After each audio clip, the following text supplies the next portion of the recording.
بسیاری طلبنده های هستند که اونها نه انسان نه جینن، اونها بلکه از عالم ملکوت می آیند، اونها بلکه ملائکه ها هستن. پیغمبر خدا میگوید می آیند می سنجن شما را کنی تا چه اندازه شما سخاوت دارید. که یک قصه را در ریاض الصالحین من برای شما گفته بودم، دیگر او را من بیان نمی کنم، که قصه یک شخصی کل بود، یکیش پیس بود، یکیش کور بود، که این سه نفر یکی از ملائکه های پروردگار سنجش گذرانیده بود. و اما بنعمت ربک فحدث.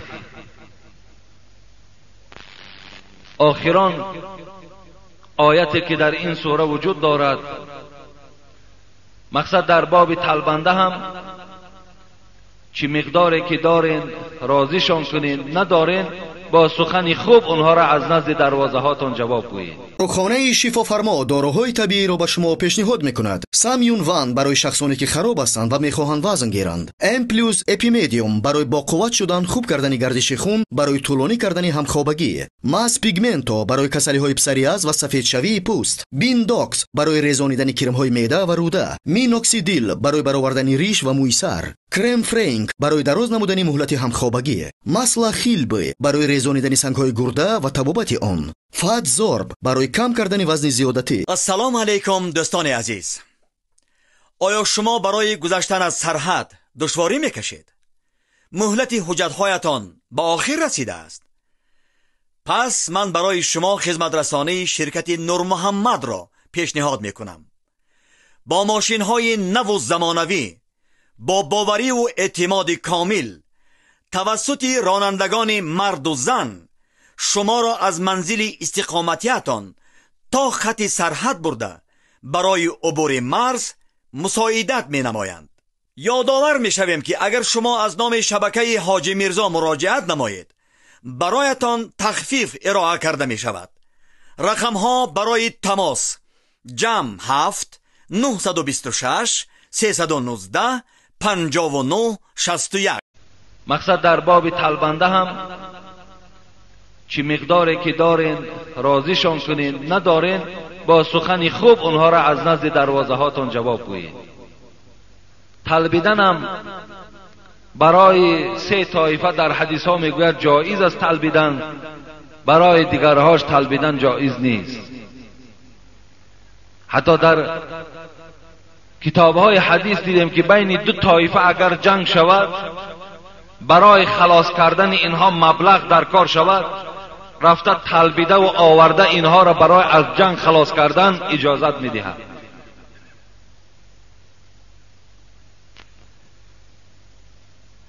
یا برای شخصی که اگر گواها شاهدها وجود داشته باشند که همین آدم امروزه خوراک ندارد، اگر همین خیل انسان برآمده از بندگان خدا طلبیدن را برای خود اختیار کند، اینم جایز است. یا شخصی که اگر در خانه سوزی خانش می سوزد یا خانش چپه می شود، خواه یک بیماری در خانش پیدا می شود که دیگر شرایطی اینها را نجات دادن ندارد، اگر این آدم هم برای خود طلبیدن اختیار کند تا که همین کمبودی هاش حل کند، این ده هم جایز است. لیکن بغیر این امروز میبینیم جوانهایی که خرد هستند در بازارها طلبیدن برای خود اختیار کردند. بسیار خوب میشود. میدانم دل همه ما و شما میسوزد. ما و شما هر کدام همون 20 درم است، 10 درم است در دست اونها میدهیم، از روی رحم و انصاف است. لیکن وای عاقبت خوب ندارد. وای آیسته این جوان اینا برای خود کسب میکند، طلبیدن را برای خود کسب میکند. تا زمانی که هست دیگر این طلبیدن در خون و در وجود او پیدا میشود. ببین حتی طلبیدن اگر در اهل علم باشد، پیغمبر خدا میگوید حتی همون عالم، همون داملایی که برای خود طلبیدن اختیار میکند، دیگر در او هیبت باقی نمیماند. هیبت او، حتی گویم دیگر سخن او در مردم تأثیر نمیکند. وقتی پیشوایی که اگر برای خود طلبیدن اختیار کند، زیرا که طلبیدن حبیب خدا میگوید حلال نیست. کسی که با راه طلبیدن می طلبد و برده و میخورد، این حلال نگفته از پیغمبری خدا. این که در راست عالم ها و پیشوا که عیب است طلبیدن، لیکن کودک هایی که امروز طلبیدن برای خود اختیار کردن، اینم خطر دارد. اینم آینده اگر چنده که و گویم که در هر یک کاری هم که اگر رفته از پای کارم که شود، در خون او علاقه طلبیدن وجود دارد. او با راه طلبیدن که چند سال حیات خودش سپری کرده است، همه حالت ده.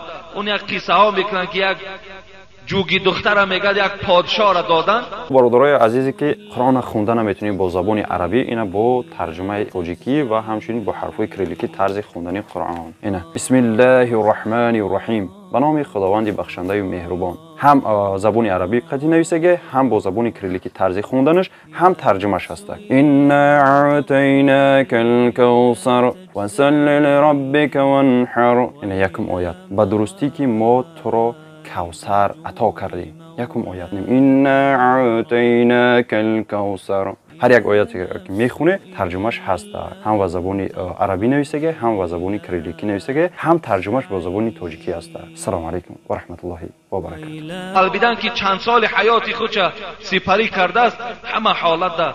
اون یک قصه ها میکنن که یک جوگی دختر میگه یک پادشاه را دادن، لیکن وقتی همون روز طلبیدنش که آمد، اجازت از پادشاه گرفت و برای طلبیدن برای خود روز اختیار کرد. مقصد چی بود؟ الان که پادشاه همه شرایط داشت، لیکن در خون این که طلبیدن که وجود داشت و دیگر قرار نمی گرفت. برای من اگر ما اونا را کمک کنیم و دل سوزی کنیم، فکر میکنیم که امروز باور کنین این جنایت است. برعکس ما توانیم همون جوانها را، پدراشون شناسیم، مادراشون شناسیم، برادراش شناسیم، از این راه باز داریم. این خدمت امروز در جامعه ما و شما می شود. این یاردم کردن ما باور کنین، این کمک ما میکنیم، این ثواب ندارد. برعکس ما باید چیکار میکنیم؟ باید در این راه، در یک راه طلبیدن باید تیار کرده ایستادیم. این عاقبت در این جمعیت ما و شما یک شخصی ضرر آور می شود، هیچ فایده از او در جمعیت ما نمی شود. حتی اگر خدا و یا عالم هم که کند، علاقه در خون او طلبیدن وجود دارد.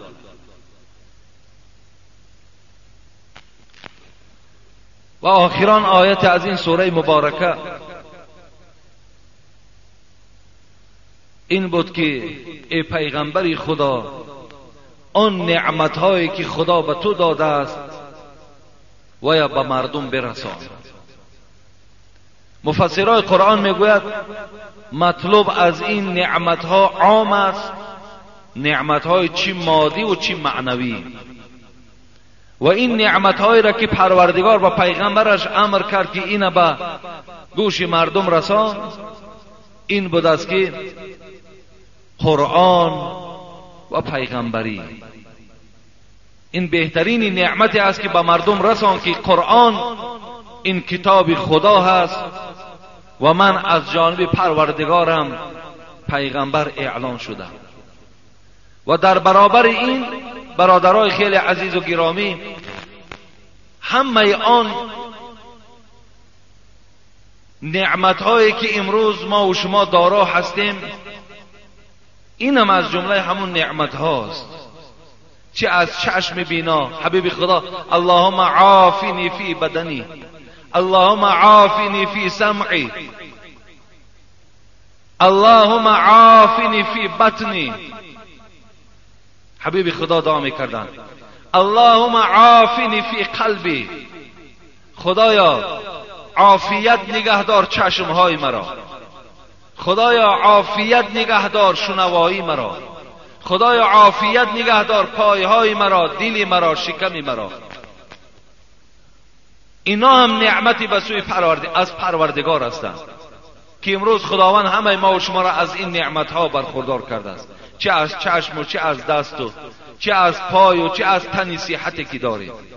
لیکن بسیار خوب می شود که هر یک نعمتی که از جانب پروردگار ما میگیریم، باید که این جواب نعمت در پیشگاه خدا باید ما و شما در پیش پروردگارمان باید که داده توانیم. افسوس که امروز این نعمت‌های درست، این دست‌ها و این پای‌ها و این چشم‌ها در راه‌های نادرست صرف می‌شود. بسیار جای افسوس است که نعمت‌ها باید در جای خودش صرف شود. و آخر دعوانا ان الحمد لله رب العالمین. ان شاء الله من جمعه آینده که خیلی جمعه ها از سوال و جواب ها ما و شما دور ماندیم، با سوال های شما ان شاء الله من جواب میگردانم. اینجا یک چند سوال های آمده است، میخواهم این سوال ها را الحال برای شما جواب گویم و بعدا ان شاء الله دعا میکنیم. سلام استاد عزیز حاجی میرزا، خدا علم شما را از این هم زیاده گرداند. ما با اهل عائلمان مخلصی دائمی اسلام هستیم. برادر کلانی هم 14 سال کسل روحی است و خودم به شهر مسکو سفر دارم و همین مبلغ کم هم که باشد قبول نمایید برای صرف مسجد و در آخر به من و برادرم دعا کنید که برادرم شفا یابد و سفرم را به خطر گردد. با احترام مخلص شما، من ستار از ناحیه مؤمن آباد از خواجگی نوروز. خدای مهربان دعا میکنیم که این بنده ای که 14 سال بیمار است خداوند شفای کامل و شفای عاجل نصیب گرداند و این دادر عزیز ما را خدای مهربان سفرش با فیض و با برار و با صحت و سلامت به خاندانش برگرداند. آمین یا رب العالمین.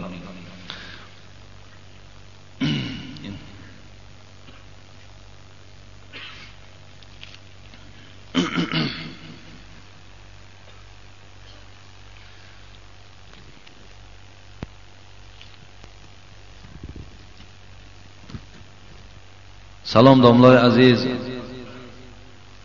از شما التماس با همین سوالها جواب دهید که بسیار ضرور است و مورد بحث قرار دارد.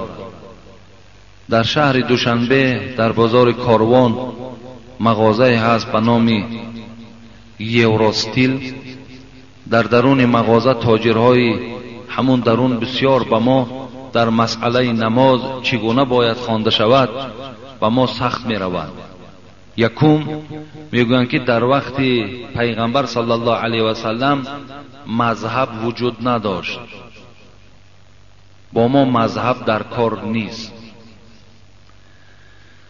در وقت طهارت پایهایشان را از روی نسکی محض میکشند و با ما میگویند که این سنت پیغمبر میباشد. سوم در نماز پایهایشان را کشاد میگذارند، اگر مثل همونها نخوانی با تو جنگ و جدال میکنند. چهارم در وقت سجده دستهایشان را بالا برداشته میپرتایند، یعنی رفع یدین میکنند. پنجم در وقت دعا آمین نمیکنند و میگویند که پیغمبر هیچ وقت با همراه اصحاب یک جای دعا نکرده است. ششم میگویند که تراویح 8 رکعت است، مگر اینها درستند یا نه؟ هفتم باز میگویند که سخنهای داملاها بسیارش ضعیف است. بابای حاجی میرزا التماس یک 20 دقیقه علاجش باشد صحبت کنید تا با واسطه کسیت آنها را ما کمتر آرام کنیم تا که بین ما جنگ نشود. التماس با طور وسیع و آزاد صحبت کنید. شهر دوشنبه. انشاءالله من این جمعه آینده از سوالهای اولین خود قرار میدهم و در راست هر کدام این دلیل هایی که وجود دارد برای شما میارم، برای شما میخوانم که برای چی در دوره های پیغمبر مذهب وجود نداشت، برای چی امروز مردم پیروی مذهبند و اینجا مسئله هایی که پایه ها چگونه گذاشته شود، رفع یدین و دیگر مسئله هایی که امروز خیلی یک اختلافات زیاده برپا کرده است. میخواهم اطراف این هر کدام این برای شما دلیل هایی که وجود دارد و یک برادر دیگر بیچاره گریه میکند که یک چند همین خیل برادرها نمیگذارن که رفته سری قبر دعا کنم. میگن بالای قبر دعا کردن حرام است، ممکن نیست. چیکار کنیم داملای عزیز؟ این گونه سوال ها امروز بسیار است. انشاءالله من اطراف این جمعه آینده با شما صحبت میکنم که بالای قبر افسوس ده، افسوس، هزار جای افسوس است که بالای قبر دعا نکن. دعا بالای قبر حرام است. نامعلوم به چی دلیل حرام است. یا 4 رکعت سنت پیش از جمعه نمیخوانند. اگر خانی موردی عتاب و موردی گویم که با عقاب او برادرها قرار میگیری. خدا رحمت کند امام شافعی را رحمت الله علیه. خوب میشد که همون برادرها ریاض الصالحین کتابی هست که امام نووی برای ما و شما درست کردن. شخصی هست که مذهب دار و به مذهب اعترافش میکنه. ریاض الصالحین کلش حدیث است. همون حدیث های صحیحی که همونها دعوا دارن در همین کتابی ریاض الصالحین وجود دارد. در زیر زیارت قبر آورده است سخن امام شافعی را که حضرت گفتن بالای قبر آیت قرآن خواندن مستحب است. این امام شافعی میگوید.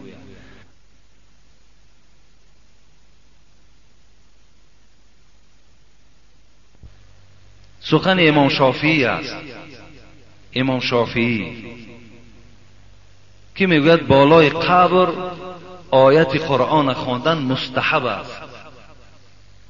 علم امام شافعی را شما تصور کنین و علم یک آدمی، علم حاجی میرزا را یا علم یک بابای ایشان دیگر را. اخو امام شافعی بودند، اونا علم داشتند. اونا بیهوده نمیگفتند که بالای قبر آیت قرآن خواندن ثواب است. این نمیگفتند. اگر اون میدانست که ثواب گفتن من خیانتی در اسلام است، والله که او از این سخن پس می نشست. لیکن وای برای چی گفت ثواب است در بالای قبر آیت قرآن خواندن؟ برای چی عبدالله بچه حضرت عمر گفتن بالای قبر من اول و آخر سوره بقره را خوانید؟ برای چی گفتن؟ اگر عبدالله بچه حضرت عمر میدانست که آیت قرآن بالای قبر حرام است، والله که این سخن نمی گفتن که بالای من اول و آخر سوره بقره را تلاوت کنید. حضرت شعبی را میگوید 500 صحابه پیغمبر را زیارت کرد، علم 500 صحابه را داشت، لیکن میگو فقط در 3 جا قرآن نخوانید، در غیر 3 جا دیگر در همه جا تلاوت قرآن کنید. گفتن کجاست؟ گفتن یکم بازار، دوم حمام، سوم آسیاب. 3 جا در قرآن تلاوت نکن، دیگر در همه موضع آیت قرآن تلاوت کنید. شعبی که علم 500 صحابه را داشت.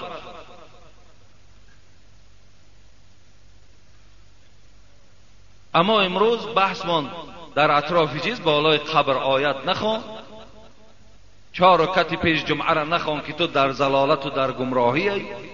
پیروی مذهب نشو که کسی پیروی مذهب است او در ضلالت و در دوزخ است. این بسیار یک بدبختی است برادر عزیز. و آخر دعوانا ان الحمد لله رب العالمین. انشاءالله من این سوال ها را جمعه آینده هر کدامش برای شما به عصبانی شدن.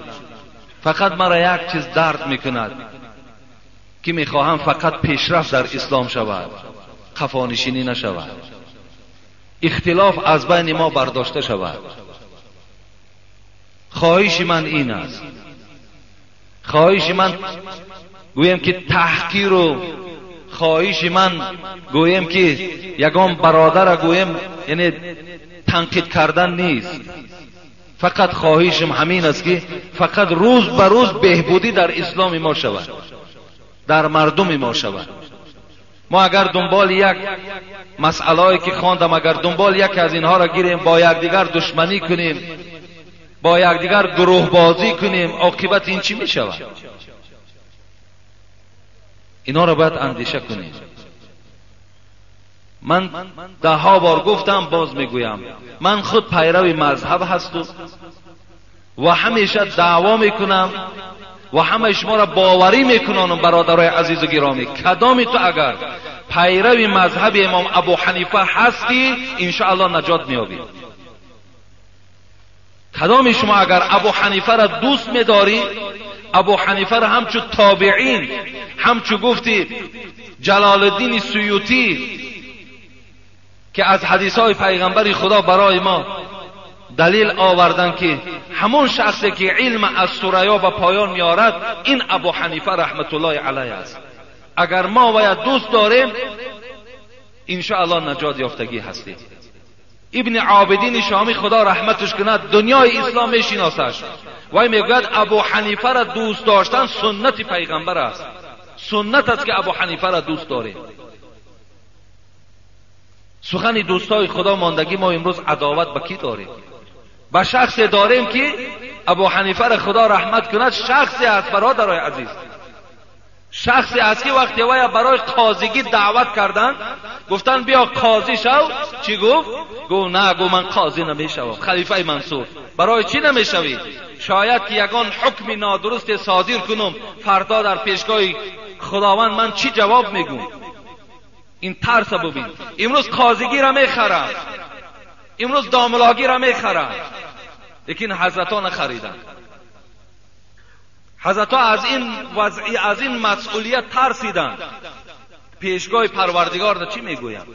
یک قلم هم میگوید وقتی تیز کرد خلیفه منصور برای تبرک، گفتن ابو حنیفه یک قلم از دست تو تیز شود در دست من ده.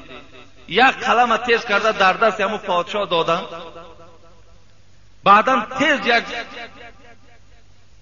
خبر بیادش آمد و قلم گفت در دست من ده. گفت ابو حنیفه گفت قلم گرفت و شکست. این سه چیزی که سبب سعادت ما و شما بوده است، این چی باشد؟ تا که از پروردگار این سه چیز را ما خواهان شویم، دعا کنیم.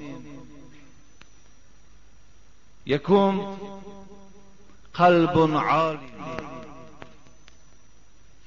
یکم نشانه با سعادت مرد و مرد خوشبخت یا زنی خوشبخت همان شخصی هست که دل عالم دارد. دل عالم دارد. البته دل عالم معنی این دارد که دل دانا دارد، دل بیدار دارد. اگر از کدام ما و شما دل بیدار باشد، دل دانا باشد، این یک نشانه خوشبختی و یک نشانه با سعادتی ما و شما را نشان می‌دهد.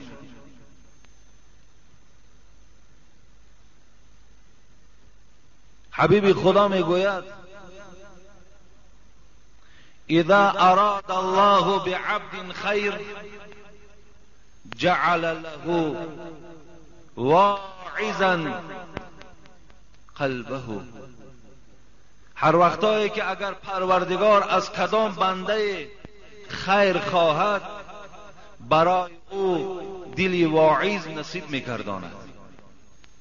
دلی واعظ برای بنده خوشبختش پروردگار نصیب می‌کرده است. دلی که او را همیشه نصیحت می‌کند، دلی که همیشه او را راهنمایی در راه درست می‌کند. اگر با بنده که خداوند خیر خواهد دلی واعظ، دلی گوینده، دلی نصیحت کننده برای اون بنده خود نصیب می‌گردانده است. دلی که از نور معنی نیست روشن،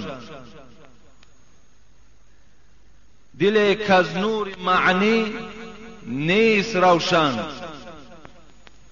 مخوانش دل که او سنگ است و آهن.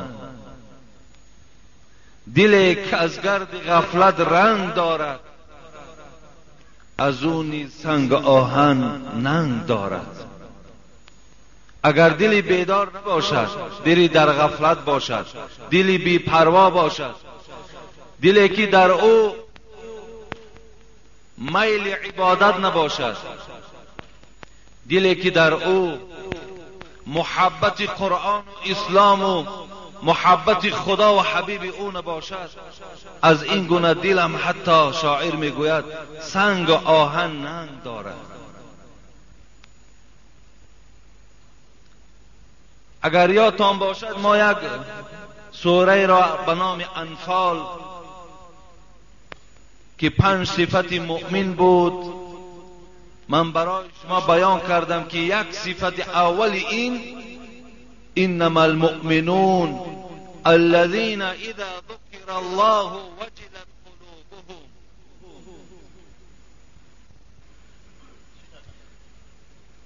یک نشانه آدم مؤمن، یک صفات آدم مؤمن این بود که هر وقتایی که ذکر خدا در پیش او گفته شود دل او می ترسد. حضرت سعدی می گوید که ترسیدن دل چیست؟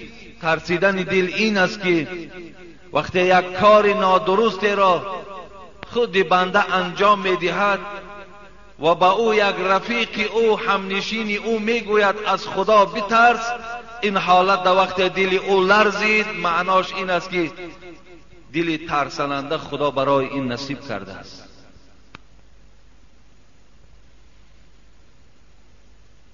همیشه از پروردگار خواهان باشیم که خداوند برای ما قلب عالم نصیب کند، دل عالم دهد، دل بیدار دهد، دلی که همیشه خواهان نیکی باشد، دل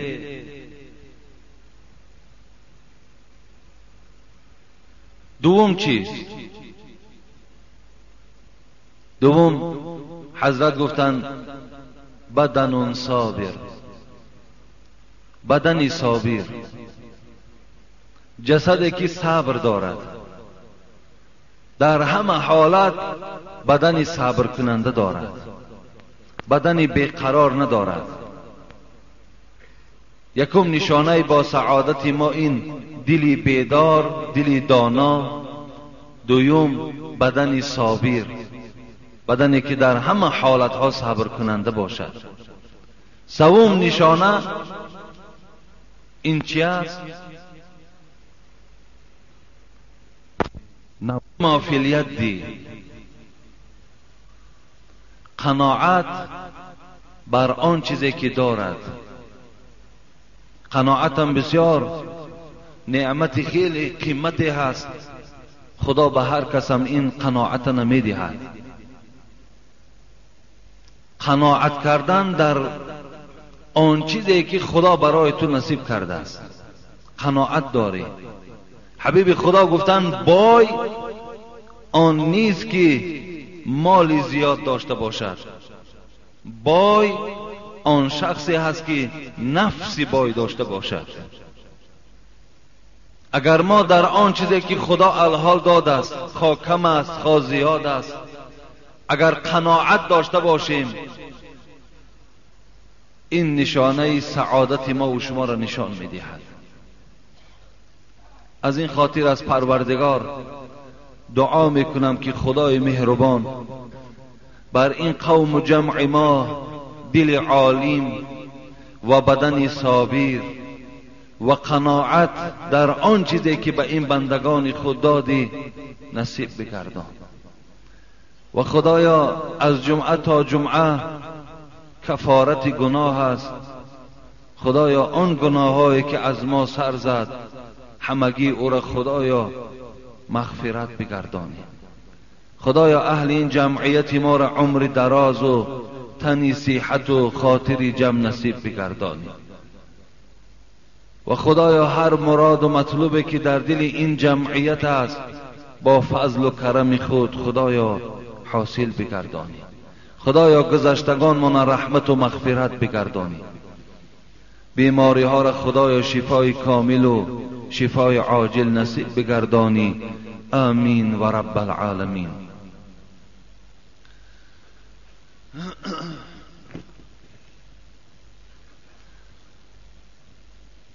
یک برادرمان از ناحیه عینی از درگ، برادر حاجی سیف الدین که یک بیماری داشته‌اند، در دوشنبه با واسطه تلفن از ما خواهش کردند که در بین قوم در حق این بیماری ما دعا کنید. و یک برادر دیگرم به ما زنگ زدند که پدرم بسیار می پرست است، بسیار می نوش است، میخواهم در بین قوم دعا کنید که خداوند از این راه بعد این پدر مرا نگاه دارد. و دیگر برادرها از مسکو هم زنگ زدند که یکی از آنها فرزندش خیلی در حالت وزنین بیماری قرار دارد، گفتند در حق فرزند من دعا کنید. و یک خواهر دیگر از همین بیمارخانه شهر کولاب دیروز زنگ زدند که 3 سال شد با پشت در جایگاه خواب هستم. از قوم خواهش دارم احترامانه این که در حق من دعا کند که شاید که خدا برای منم سلامتی خوب نصیب کند.